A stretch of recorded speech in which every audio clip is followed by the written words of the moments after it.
3 தலை. அது என்ன? அது ஒரு புலித்தலை, ஒரு ஆட்டுத்தலை, ஒரு மனுஷன் தலை. ஆட்டுத்தலை ஈஸியாக கிடச்சிருச்சு.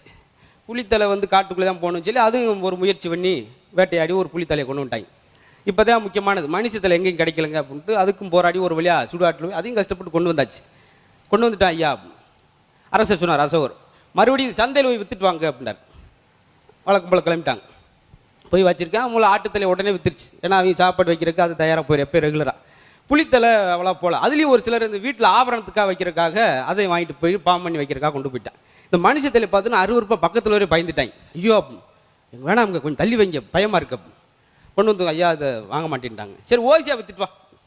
மறுபடியும் ஓசியாக கொண்டு ஓசி இலவசம் இலவசம். அப்பயும் யாரும் பக்கத்தில் வருவானா? 60 ரூபாய் ஓடிட்டா. ஐயா ஓசியாக கொடுத்தா கூட வாங்க மாட்டேங்கிறாங்க. பார்த்துக்கிட்டீங்களா? இன்னெல்லாம் எனக்கு கை தட்டுறீங்க, வணங்குறீங்க, கும்பிட்றீங்க.